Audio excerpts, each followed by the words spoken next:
Hi guys, so we've just noticed that it has been like half a year since we published any news about our progress with our game. But the thing is, we were just very busy with our day jobs. Unfortunately, it's not just video game characters who need a place to live and food to eat, it's also us. So yeah, we have to continue with our day jobs to be able to continue making our game. Despite all the workload, we're still going on with our cozy little project. We haven't done much, but we have done something. So this is a video of all the updates of our quiet imaginary island somewhere in imaginary Scandinavia. Let's start with an update to our main character Aino. We had a bit of a discussion and we decided that because she's a central character and we often see her quite close, she kind of needs a bit more details, so a girl had a bit of a glow up. So instead of using several solid color materials, we decided to make a single material with a texture. But the texture still had to fit into our low poly aesthetic because it didn't change, we're still doing low poly. She also had a change of backpack, because before that she had this tiny little backpack that only fits like your keys and a lipstick.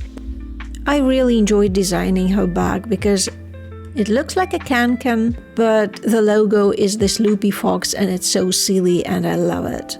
In general, I think that Aino is now the best version of herself.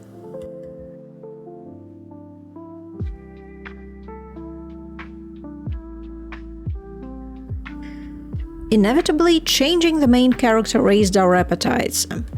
So we decided that we have just too much free time and something has to be done about it. Therefore, we added more textures to more objects.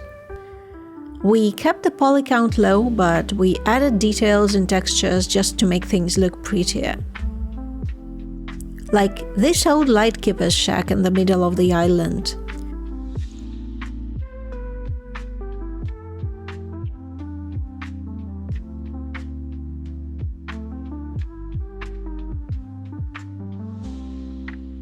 There are now a few bits of furniture and other small objects that kind of make it look more lived in, and frankly, I'd love to live in a place like this.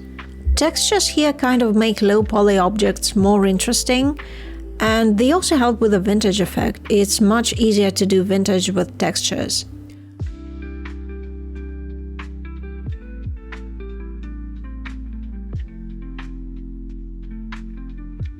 Also, we thought that if you're going on a hiking trip to a lake, obviously you're going to bathe. I mean, otherwise what's the point? Maybe it's just us because northern waters are kind of cold and not everyone's cup of iced tea. But because every artist kind of inflicts their own character flaws onto their characters, so did we. So now Aino can swim. Aino is obviously not an athlete, so she cannot swim around the island, but there are several swimming areas around the island where she can swim safely, basically like in the real world. For now it's just a fun feature, but maybe later we're going to give her a swimming quest. We have to think about it. Developing this feature was kind of relaxing and it made us crave a dip in a lake in a cool, clear water. Just so good.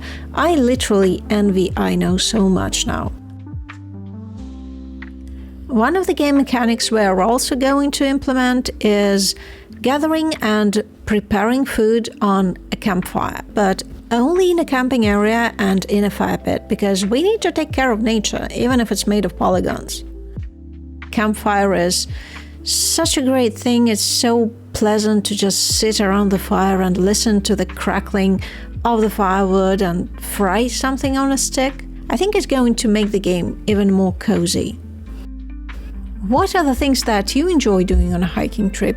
Seriously, drop us a comment. We need more ideas for Aino's downtime. As for some more global changes, we have added a few caves and tunnels. It's a bit of a change of scenery and it adds diversity to the location. The tunnels are not some crazy labyrinthine passages, so they are made in a very simple way by extruding a cube in Blender just with a few modifiers. The material for the tunnel is based on a triplanar shader, so that the texture of the walls and the floor is a bit different. It's just easier for the player to see where they're going when the floor has a different texture. So basically the walls have the same texture as the rocks outside, and the floor texture is a new one. If you go deeper into the cave, you can see this pyramid made of rocks. You can often see these on hiking trails, but this one is like human-sized. And if you activate this pyramid, it will send you somewhere, but not very far because it's the same cave, but it's a different world. The location seems very much the same, but the atmosphere is different. When we just started developing our game, we thought that this kind of approach will save us a lot of trouble. We basically have two worlds that look pretty much the same except for the textures and colors. So we don't have to model too much, we just clone objects from one world to the other. And to some extent it works. But now we have more global problems. We have to constantly synchronize these worlds at every stage of the main quest. We have to also keep it in mind while designing the plot, because the actions of the character in one world will influence the other world in some way. It's kind of a tricky scheme and it caused some issues that we didn't predict. The issues we'll talk about later because they are quite diverse and quite a pain in the ass.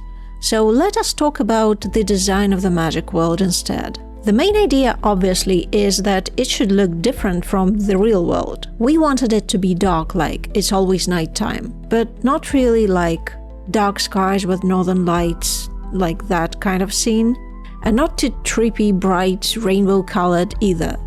We just used kind of purplish blue colors that you don't see in the real world, except for probably some nightclubs and art spaces, but that's a different kind of setting.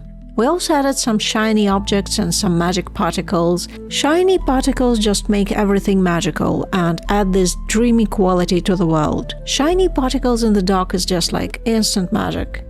Most importantly, in the magical world, Aino will finally meet some NPCs. Now the main quest starts for real.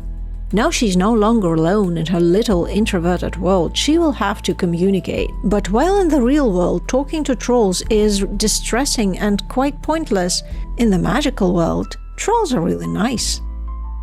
I mean, if you're tired of company, you can always go back to the real world and just chill, by the campfire, fry some marshmallows, enjoy the nature around you, jump into a lake, swim around a bit.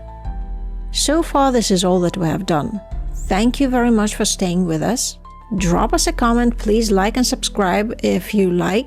And just thank you for watching this video. It's always nice to see someone interested in your project. See you in the next one.